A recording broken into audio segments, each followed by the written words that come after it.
Halo dulur dan kawan-kawan, ini adalah lanjutan dari part 1 kemarin, sewaktu kami melakukan perjalanan menuju ke Gunung Rinjani. Bagi yang belum nonton, bisa tuh ditonton dulu untuk part 1-nya supaya tidak kebingungan nontonnya.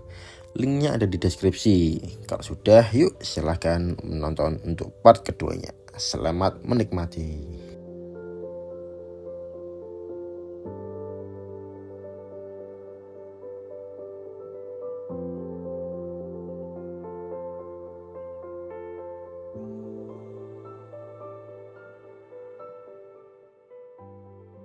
Melanjutkan dari cerita kemarin, sesampainya di base camp, saya langsung bertanya perihal penutupan akses menuju ke puncak kepada tour guide.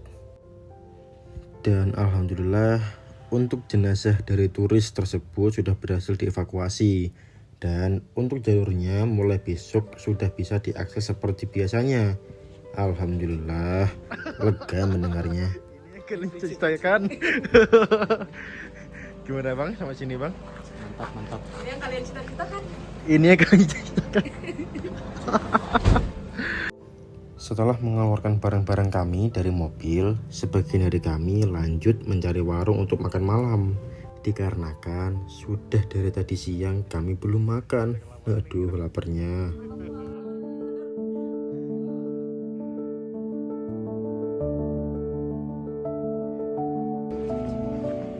Oh, yang lampu warna-warni itu? Iya. Oh, Itu murahan. Oke, kayak lampu guys. warna-warni murah katanya. Ayo. Yang mana yang depannya lagi? Ayo guys.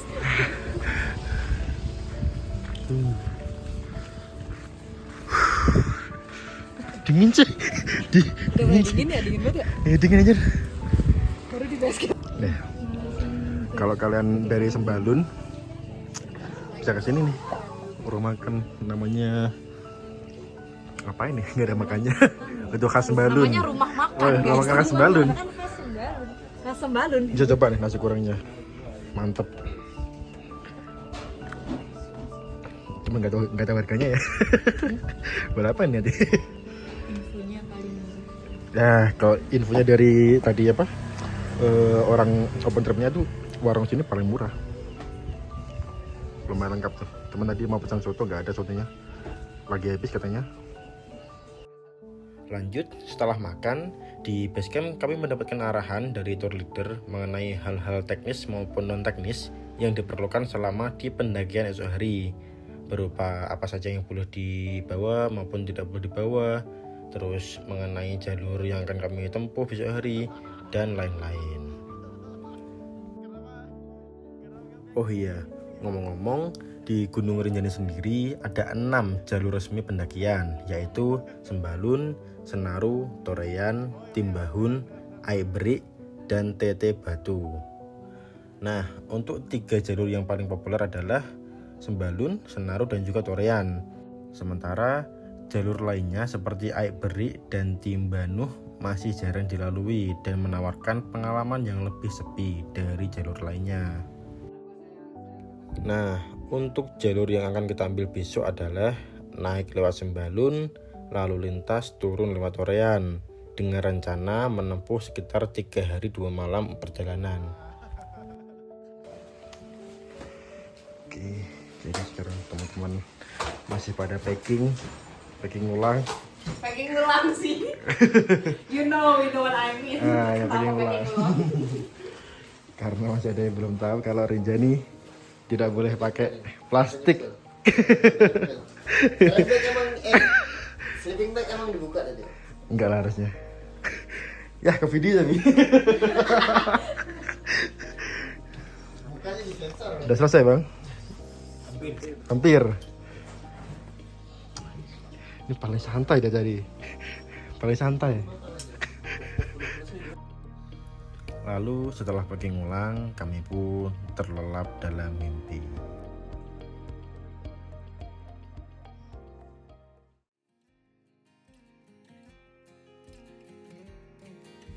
Keesokan harinya, kami disuguhkan dengan pemandangan gagahnya Gunung Rinjani di kejauhan. Ada pula gunung-gunung di Sembalun yang tidak kalah menggoda untuk didaki. Gunung-gunung ini adalah salah satu dari 7 Summit Sembalun.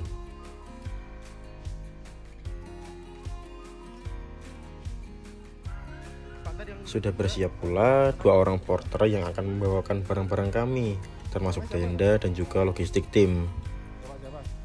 Beliau ini memang sudah kesehariannya menjadi porter di Gunung Rinjani. Ada Pak Rapa dan juga Pak Erdi. Barang bawaan yang dibawa mereka pun tidak main-main, bisa sampai 25 kg lebih. Wah, salut dengan mereka.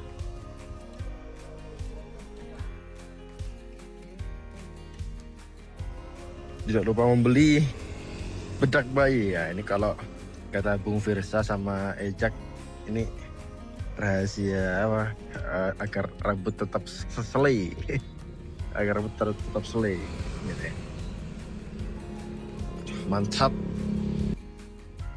Kami menyempatkan diri untuk sarapan terlebih dahulu, mengisi perut yang kosong sebelum beranjak menuju resort Sembalun, yang merupakan tempat simaksi untuk para pendaki yang hendak melakukan pendakian di Gunung Rinjani. Gitu aja. Harusnya nanti ngomongnya pas orang lagi capek. Iya. Ini kita lagi berbicara gitu. Ini udah kayak vibes apa ya? Suasana resort cukup ramai kala itu. Rinjani memang tidak pernah sepi pengunjung. Maklum, gunung ini sudah jadi primadona di kalangan pendaki internasional. Bahkan selama pendakian nanti, kebanyakan pendaki merupakan warga negara asing. Juga terlihat banyak mobil dari Basarnas dan juga dari polisi. Kalau tidak salah, merekalah yang merupakan operasi gabungan untuk mengangkut jasad turis Brazil kemarin. Setelah berhasil melakukan simaksi alias surat izin masuk kawasan konservasi, kami pun berangkat dengan diangkut menggunakan mobil bak terbuka. Lantas, kemana lagi tujuan kami kali ini? Tentu saja Pintu Rimba. Jalur yang kami ambil yaitu lewat jalur yang bernama Kandang Sapi. Bukan tanpa alasan dinamakan seperti itu. Jalur Kandang Sapi di Gunung Rinjani dinamakan demikian karena area tersebut dulunya merupakan tempat pengembalaan sapi oleh masyarakat lokal. Jalur ini secara spesifik disebut sebagai bagian dari jalur Sembalun, yang dikenal dengan padang savana luas yang sering menjadi lokasi ternak sapi. Oh iya, untuk pendakian kali ini kami berangkat dengan 9 orang sebagai peserta open trip, 2 orang guide, dan juga 2 orang porter. Untuk peserta kali ini ada saya dan adik saya yang sudah saya jelaskan sebelumnya. Lalu ada Teh Rida dari Bandung, ada Oman dan Dendi dari Cilacap namun menetap di Jawa Barat. Lalu ada Zaki yang baru saja menamatkan S1-nya. Lalu ada bocil kematian bernama Drian yang belum genap 10 tahun. Bercanda ya. Kemudian yang terakhir ada Andy dan juga Ibnu yang sama-sama berasal dari Cilacap. Untuk tour guide kali ini kami ditemani oleh Mang Ahong yang pengalamannya sudah melalang buana ke berbagai tempat di Indonesia. Bahkan sudah pernah menjadi pendamping di Gunung Leuser, salah satu gunung dengan jalur terpanjang se-Indonesia. Beliau akan ditemani oleh temannya yang bernama Ikrab.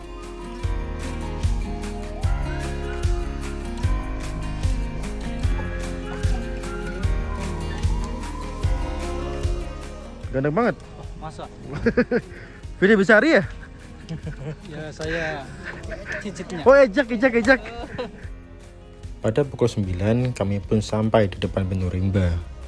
Setelah sedikit berfoto, kami pun berangkat. Namun, karena kesadaran diri yang tinggi dari teman-teman untuk membantu UMKM lokal, kami pun setuju untuk menggunakan jasa ojek. Bukan karena tidak kuat berjalan loh ya, tapi karena ingin membantu UMKM lokal. Hehehe.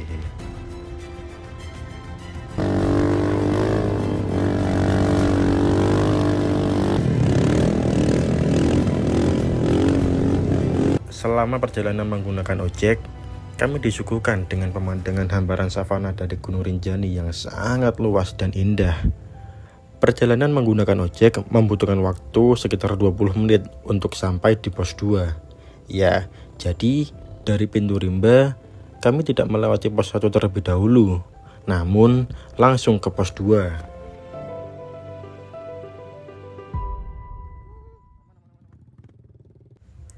Dari tempat sampainya ojek, kami hanya perlu berjalan sedikit untuk sampai di pos 2.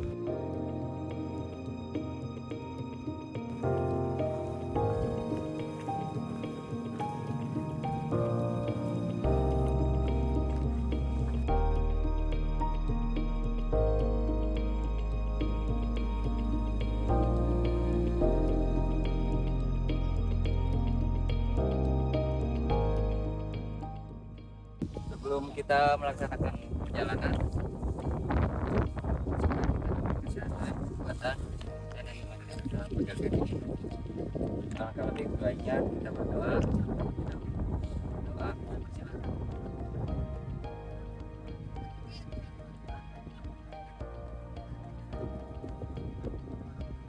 Berdoa takkan pernah selesai. Berang-berang makan ketupat. Dari pos 2, kami pun memulai trekking yang langsung disambut dengan indah dan gagahnya Gunung Rinjani di depan sana. Untuk jarak yang harus kami tempuh dari pos 2 menuju ke camp Pelawangan Sembalun adalah sekitar 9 km dengan kenaikan elevasi 1300 meter vertikal dengan perkiraan waktu tempuh sekitar 6-8 jam perjalanan.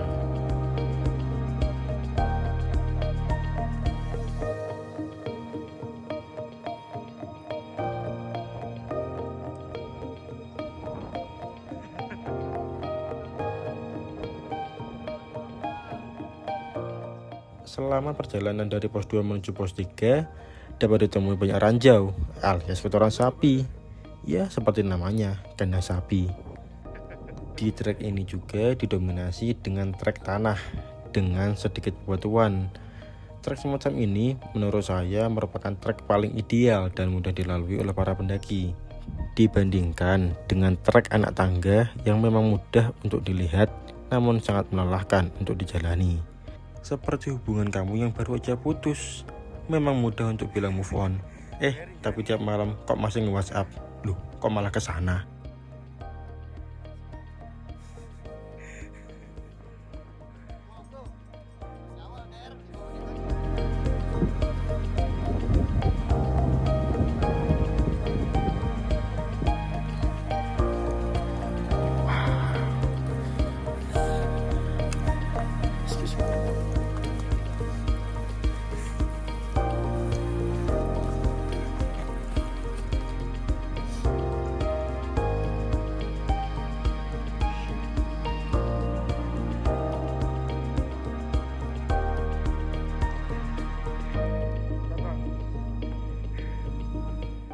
Setelah kurang lebih 40 menit perjalanan, kami sampai di pos 3. Di pos ini, kami tidak banyak berhenti dikarenakan badan yang masih bugar. Maklum, baru berjalan 40 menit.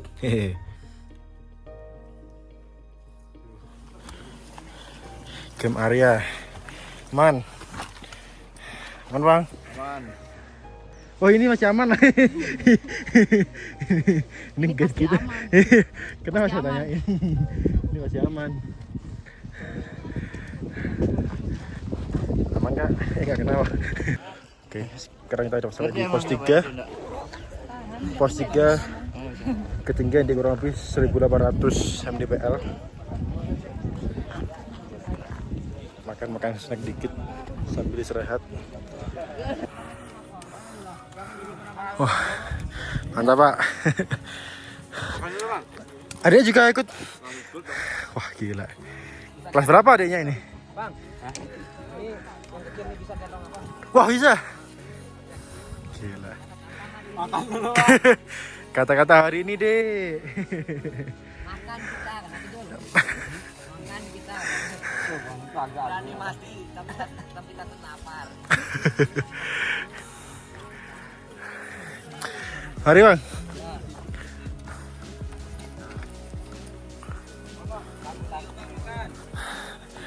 Mari bang. Lagi makan kawan. Lapar kawan. Makan dulu. Wah. Dari pos 3 menuju pos 4. Jalan cenderung menanjak. Cuma karena kabut tembok jadi nggak terlalu kerasa. Jadi lebih dingin, lebih ayam. Sampasnya. Aman bang. Di trek ini kami melihat sangat banyak porter yang lalu lalang maupun sedang istirahat. Ya, namanya porter juga manusia.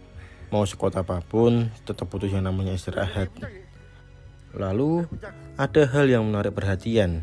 Di perjalanan saya bertemu guide yang bahkan masih duduk di kelas 5 SD dan sudah pernah naik ke Gunung Rinjani sebanyak 8 kali. Wah, gila ini bocah, salut saya. Masih kelas 5 SD tapi sudah berani menjadi guide di Gunung Rinjani yang bahkan saya sendiri baru pertama kali ke sini. Wah, salut saya. Kelas berapa ini? Kelas 5. Kelas 5? Rinjani 8 kali. 8 kali? Gak cilik. Gak cilik. 8 kali? Rumahmu di sana ya, Be. Itu apa namanya? Lintas apa? Lewat sini? Hah? Lintas Torian apa lewat sini terus? Lintas sore nih. Iya. Warlock sini apa gimana? Ya? Warlock sini apa gimana? Dia orang Malaysia. Malaysia? Oh ini guide-nya? Ya, ini guys. Saya orang Lombok. Ini guys saya. Oh, Dia bawa 12 orang. saya kira ini anaknya Pak. Bukan. Dia orang Lombok. Dia orang Lombok. Oh my god. Ayahnya sweeper itu dia belakang. Oh di belakang. Ya, ditinggal ayah dia. Saya bawah yang paling laju. Wah, gila. Lintas Torian atau lintas apa nih, Bang? Iya, Torian. Ya, lintas Sama. Berapa malam? 3 malam. 2 malam. Sama 2 malam. Mantap. Lanjut. Kak, kasih tebak-tebakan. Apa? Hewan apa yang bisa dikemas? Hewan yang bisa dikemas? Hewan-hewan apa yang bisa dikemas? Apa tuh? Nyerah? Hewan. Hewan-hewan apa yang bisa dikemas? Naik. Nyerah? Nyerah? Bukan, salah. Bukan gajah. Nyerah saya nyerah. Nyerah? Nyerah. Bebek packing. Bebek packing. Saudara saya yang pertama. Saya Mas. Mari. Iya, bebek packing. Cuaca berganti. Dari yang tadi cerah berganti menjadi berkabut. Sebetulnya cuaca berkabut seperti ini lebih menguntungkan kami, menjadikan perjalanan naik menjadi serasa lebih ringan karena tidak tahu apa yang akan dilalui di depan sana. Kami hanya perlu melangkah ke depan sedikit demi sedikit tanpa perlu memikirkan tujuan yang masih teramat jauh. Sama seperti hidup, terkadang kita terlalu overthinking dengan bagaimana masa depan kita yang menyebabkan kita stuck di tempat karena ketakutan kita sendiri. Padahal yang perlu kita lakukan hanyalah berjalan sedikit demi sedikit, selalu berpikiran positif, niscaya hasil yang baik pun insya Allah akan mengikuti dengan sendirinya. Ramai banget Setelah kurang lebih 50 menitan berjalan, kami sampai di pos 4 Cemara Siu.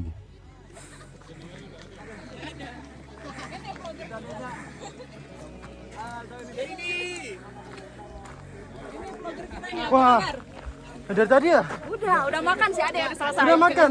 Udah. Gelo. Bang, kacang-kacangan bang. Baru makan juga ini. Baru makan. Kacang-kacangan bang. Kalau dimakan nggak ringan-ringan ya? Ramai banget di sini. Ayo makan. Kita makan dulu. Tiga. Oke. Oke, sekarang kita sampai di pos 4. Pos Shu. Ketinggian di 2100 mdpl. Estimasi dari pos 4 sampai ke Palawangan sekitar kurang lebih 2 jam. Betul berjalan normal. Kalau kita punya sekitar 2 jam 3 jam lah ya. Kalau kita jalan santai. Mantap sih. Sekarang udah habis makan. Ini di jam 1 makan sama istirahat bentar, terus lanjut lagi. Mantap. Let's go.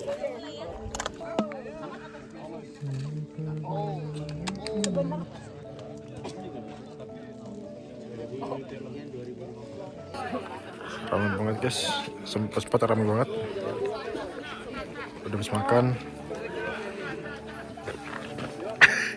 Pos you.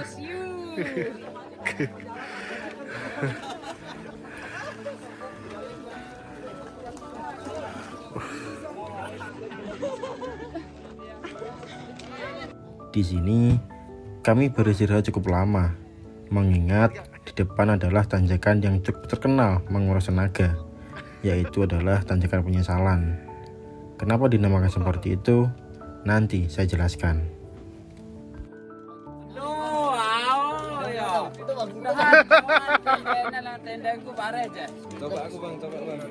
Setelah puas beristirahat, kami pun melanjutkan perjalanan menuju ke Palawangan Sembalun, tempat di mana kami akan mendirikan camp dan juga merupakan salah satu campground terindah di Indonesia. Trek kali ini dihiasi dengan kabut yang cukup tebal. Hal ini menyebabkan minimnya view yang kami dapatkan. Namun di sisi lain juga membuat kami tidak terlalu gerah di perjalanan.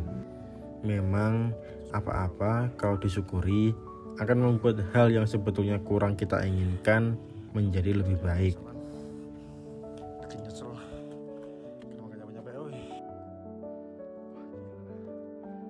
Jalur yang landai berubah menjadi tanjakan curam dan panjang yang menguras tenaga dan juga mental.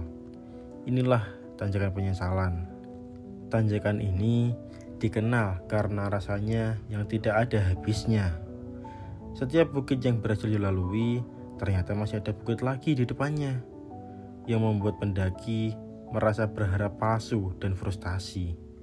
Seperti kehidupan setelah putus, cintanya ternyata palsu dan membuat kita frustasi. Halah, kok malah curhat. Gerimis angin. Oh ya, angin dari ini kena pohon. Gila. Sama sekali gak ada bonus Full nanjak dari pos 4.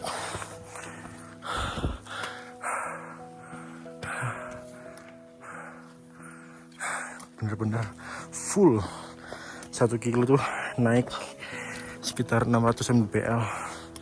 Jadi cara naiknya kayak gini, full nanjak 45 derajat. Halo, taps aman bang? Aman mas?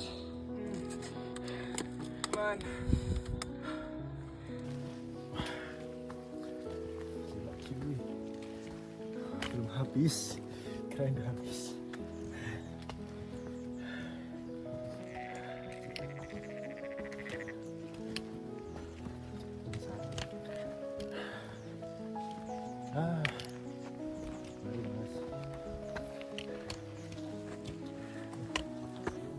Bang, mana matamu? Gila guys, naiknya ngeri banget cuy.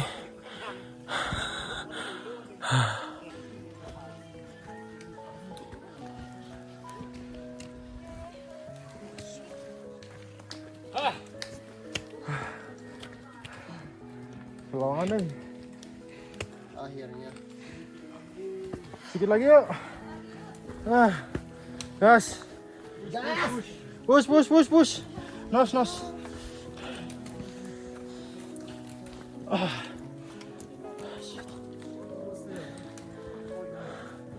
Almost deh. Ayo, dari pelawang satu nih. Nggak mata yang kuning-kuning.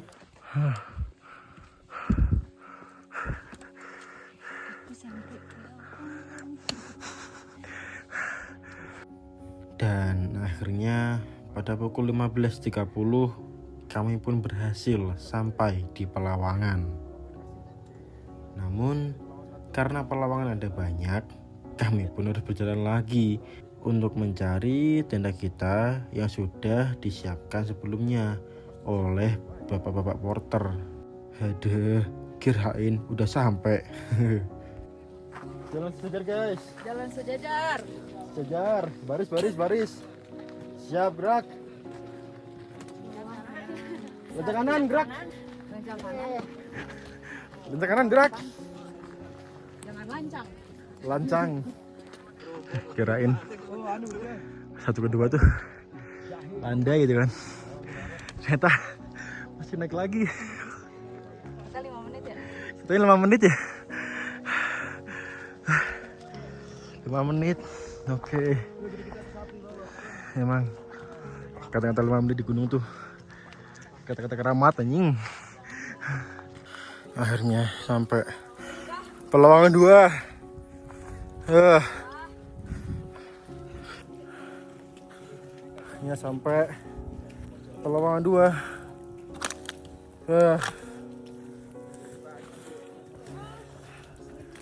Pelawangan 2 euy.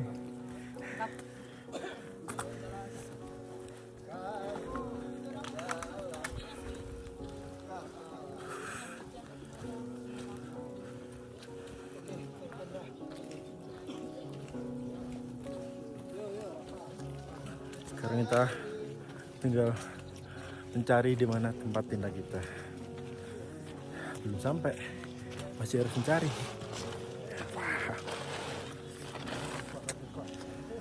Oke, I'm fine.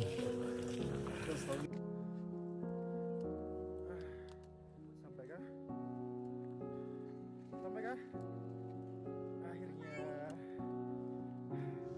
Dan akhirnya pada pukul 15.50 kami pun sampai, benar-benar sampai di tenda kita. Untuk selanjutnya bisa beristirahat untuk mempersiapkan diri di esok hari.